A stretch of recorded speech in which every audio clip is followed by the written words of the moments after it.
There's a particular kind of exhaustion that no one talks about openly.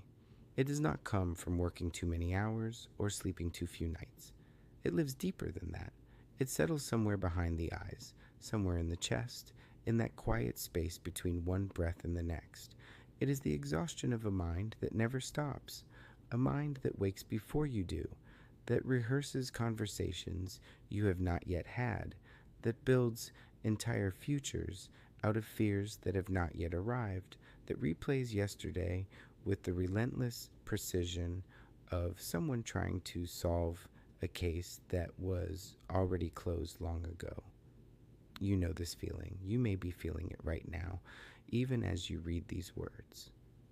Even in a moment of stillness, part of you is somewhere else, planning, bracing, preparing for something that has not happened yet and may never happen at all. And here's what makes it so hard to name. From the outside, nothing is wrong. You are functioning, you are showing up, you are doing what needs to be done, but inside there is a noise that does not stop, a low hum of worry that runs beneath everything, beneath the conversations, beneath the ordinary tasks, beneath the moments that should feel like rest, but somehow never fully do. You tell yourself that once things settle down, once this situation resolves, once you figure out the answer you have been searching for, then the noise will quiet. Then you will finally feel okay.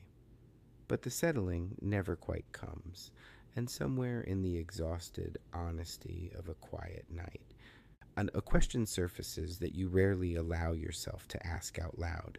What if the problem is not out there? What if the battle you are losing is not with the world, but with your own mind? You are not broken for feeling this way. You are not weak. You are not behind in some invisible race that everyone else seems to be winning. You are human, carrying a very human burden in a world that rarely gives you permission to put it down. And if this reflection is finding you in one of those moments, tired, tangled in thought, longing for something that feels like peace, then know that you are exactly where this is meant to begin.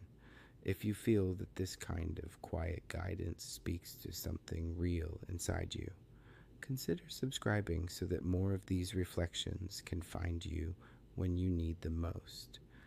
There is an ancient teaching, offered not as a command, but as a gentle observation, that suffering does not come from what is happening.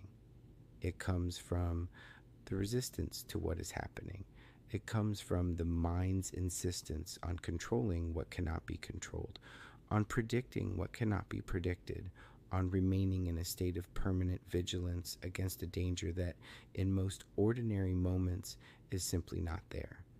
The Buddha described the untrained mind as a wild monkey, restless, reactive, swinging from branch to branch without pausing long enough to see where it actually is. Not because the mind is bad, not because you are doing something wrong, but because the mind, left without guidance, defaults in urgency. It mistakes alertness for safety. It mistakes worry for preparation. And in doing so, it keeps you in a state of low-level fear, even when your life, in this exact moment, is asking nothing more of you than your presence. The invitation here is not to fix the mind through force. That rarely works, and you may already know this from experience. The harder you have tried to stop anxious thoughts by fighting them, by arguing with them, by demanding that they leave, the more stubbornly they seem to return. The invitation is something quieter. It is to change your relationship with the mind itself, to step back just slightly and begin to see the noise for what it actually is. Not truth, not prophecy, not a reliable map of what is coming, just weather, just movement, just the natural restlessness of a mind that was never taught how to rest. The first thing worth understanding and worth carrying with you long after these words have faded is that your thoughts are not the truth. And this sounds simple, it may even sound obvious, but sit with it for a moment, because most people, most of the time, live as though every thought that arises in the mind is a direct report from reality. A worried thought appears, something bad is going to happen, and the body responds as though it already has. The jaw tightens, the breath shortens, the chest contracts around the fear as though bracing for impact, and then the mind, interpreting the body's tension as confirmation, produces more worried thoughts. More tension follows, more thoughts arrive. The cycle deepens, and at no point in this entire process did anything actually happen. Only the thought happened. Only the story happened. The Buddha compared the mind to a lake. When the surface is agitated, stirred by wind, by stones thrown in, each by the constant motion of a restless world, nothing beneath the surface can be seen clearly. The water holds the reflection of the sky, but when it churns, the sky is lost. The thoughts that arise in an anxious mind are like that churning. They are not the lake itself. They are not you. You are the depth beneath the surface. The water that is still even when the top is wild, the awareness that watches the storm from a place that the storm cannot actually reach. This is not a metaphor for becoming detached or numb. It is a description of something real that is already inside you, waiting to be recognized. You have always been more than the noise, the practice, and it is a practice, quiet and daily and imperfect, is to remember that. When a thought arises that feels urgent, that feels absolute, that feels like a fact about who you are or what is coming, try pausing before entering it. Try asking with genuine curiosity rather than fear, is this true or is this a habit? Is this what is actually happening or is this what I've been trained to expect? You do not need to answer. You only need to pause. In that pause, something loosens. The thought loses a small amount of its grip. And that small loosening, repeated again and again across ordinary days, is how freedom begins. Closely related to this, so close that they often feel like the same thing, is the way the mind abandons the present moment in favor of the future. Anxiety does not live in what is happening right now. It lives in what you are imagining might happen next week, next year, in some version of tomorrow that has not arrived and may never arrive in the form you are dreading. The mind constructs these scenarios with extraordinary detail and conviction, complete with dialogue, consequences, and emotional aftermath, as though rehearsing pain in advance will somehow protect you from it. But notice, with honesty, what this rehearsal actually produces. Has worrying ever stopped something difficult from happening? Has imagining the worst possible outcome ever made it less painful when it came, or more bearable, or easier to navigate? For most people, the answer, when they allow themselves to look at it directly, is no. The rehearsal did not prepare them. It only made them suffer before the suffering was necessary. And often, it made them suffer for outcomes that never arrived at all. The only place where your life is actually happening is here, not in the scenario you are building in your mind, not in the conversation you are pre-arguing with someone who is not in the room.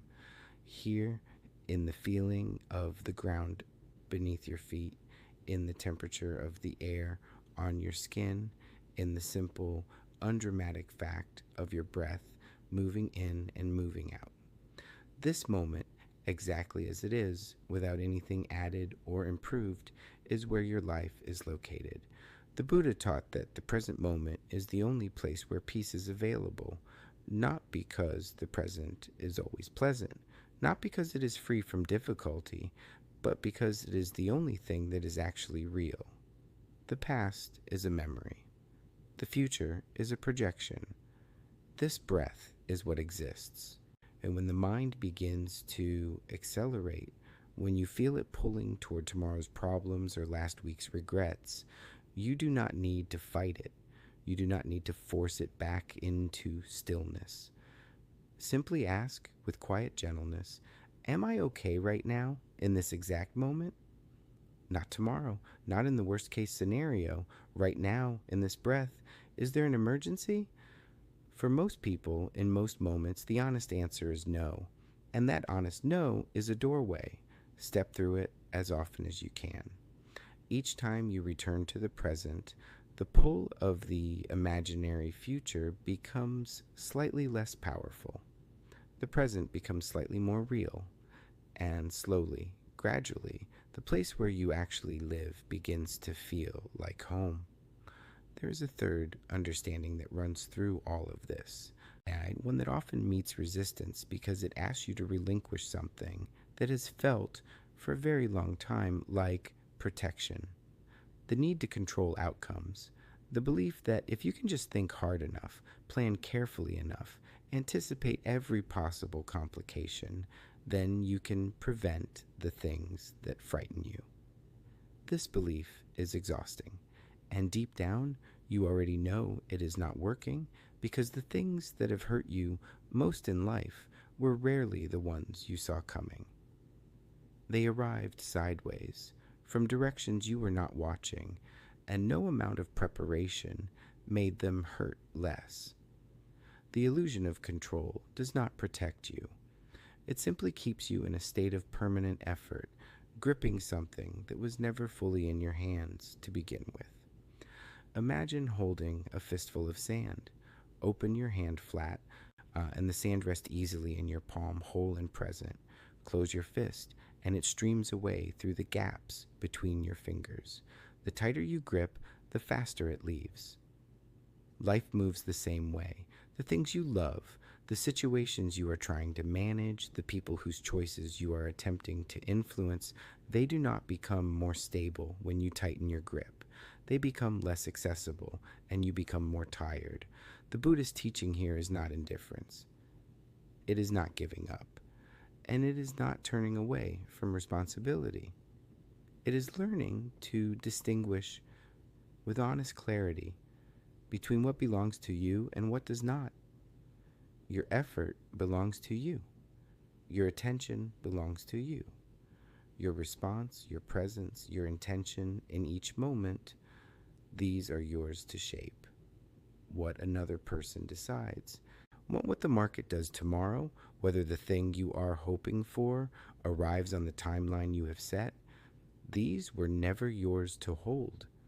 When you stop spending your energy on what you cannot control and redirect it gently and consistently toward what you actually can influence, the quality of your breath, the steadiness of your inner ground, the choice of how to respond rather than react, something shifts in the body. The shoulders drop, the chest opens, not because the external situation has changed, but because you have stopped fighting a war you were never equipped to win. And here is something that the mind rarely offers generously to itself. The difficult chapters you have already lived through were not wasted. Every period of your life that felt like breaking, that felt like more than you could carry, man, that left you questioning whether you were strong enough to keep going. None of it was simply suffering with no return. Buddhist teaching holds the concept of transformation at its center, the understanding that what causes pain when met with awareness rather than resistance becomes the material from which wisdom is built, not metaphorically, not as a consolation, literally. The capacity for compassion that you carry today was shaped in part by the moments when you needed compassion and did not receive it. The patience you have developed was forged in the situations that tested it to the point of breaking. The understanding you bring to other people's pain comes directly from having lived inside your own. A seed does not crack open because something went wrong. It cracks open because the pressure of the earth, applied at exactly the right moment, is what makes emergence possible. This does not mean you should minimize what you have been through, or wrap past pain in false gratitude, or pretend that difficulty was secretly good. Some things were simply hard, and they were allowed to be simply hard. But it does mean that the story you tell about your past, whether it is the story of evidence that you cannot survive, or the story of proof that you can, belongs to you. You are the author of that interpretation, and the version that serves your peace is the one that looks at what you have already endured and says, quietly and without drama, I have been here before. I did not know how I would get through it. And I did. That is not a small thing. That is the deepest evidence available to you that you have what it takes to meet what is coming. And if these reflections are accompanying you through a difficult season, know that there are more waiting for you. Subscribe and let them find you when you need them most. Not every thought deserves a response. Not every provocation deserves your engagement. Not every person who throws a stone into still water deserves to watch the ripples spread. This is perhaps one of the most quietly radical teachings in the entire Buddhist tradition, not because it asks for grand renunciation, but because it asks for the smallest, most disciplined pause, the pause between stimulus and response, between what happens to you and what you choose to do with it. In that pause lives something the Buddha described as freedom, not the dramatic, sudden freedom of a life transformed overnight, but the ordinary, daily, renewable freedom of choosing how to meet what arrives. A critical comment lands. An unfair situation develops. Someone says something that under normal circumstances would pull you immediately into reaction, into defense or argument, or the particular flavor of helplessness that comes from feeling misunderstood. In that moment, before the reaction moves through you like weather, there is a door. Most people never find it, not because they lack intelligence, but because no one told them it was there. The practice is simply to find it, to take one breath in the space where reaction used to live automatically, to ask, even briefly, do I want to spend my peace on this? Not always will the answer be no. Some things are worth responding to. Some moments call for clear, firm speech. But the choice, I made consciously rather than driven by habit, changes everything about the quality of what follows. A mind that is still, not empty, not passive, but genuinely still, is not easily disturbed by stones. The ripples arise and fade. The water returns to clarity. This is not detachment. This is the particular kind of strength that looks, from the outside, like quiet. Every problem you have ever faced contained somewhere inside it a direction, not always an answer, not always a resolution, but a direction, a quality it was trying to develop in you, a boundary it was asking you to recognize, a part of yourself it was pulling into the light that might have remained hidden in easier circumstances. The career that fell apart revealed a path that the career had been blocking. The relationship that ended clarified what you actually need with a precision that no comfortable relationship ever could. The failure that felt like proof of your inadequacy was actually the moment your real education began. This is what the ancient teaching means when it speaks of obstacles as teachers. Not that pain is secretly pleasant, not that loss is secretly a gift, but that resistance, when you stop fighting it long enough to genuinely ask what it is pointing toward, almost always has something to say. The practice is simple, though it asks for more courage than it first appears to require. When something difficult arrives, when a situation feels like a wall, when circumstances feel like they are conspiring against you, before the mind moves into resistance or collapse, try turning toward it with a question. Not a desperate question, not a defeated question, a curious one. What is this trying to show me? What is being revealed here that I could not have seen in a smoother moment? You may not receive an immediate answer. You may sit with the question for days or weeks before something clarifies. But the act of asking it, of approaching difficulty with curiosity rather than combat, changes the quality of your experience from the inside. The wall does not disappear, but you stop throwing yourself against it. And sometimes when you stop throwing yourself against it, you notice the door that was there all along. And finally, beneath all of this, beneath the practice of observing thought, of returning to the present, of releasing what cannot be held, of meeting difficulty with curiosity rather than combat, there is something even simpler. And something that does not require technique or discipline or any particular understanding of ancient philosophy. It is a kind of faith, not the faith of doctrine, not the faith that asks you to believe things you cannot verify, but the quiet, evidence-based confidence that comes from having already survived everything in your life that felt unsurvivable. You have been in darkness before. You have been in the middle of something that felt like it would never end, and you are here, reading these words, breathing, continuing. That is not a small thing.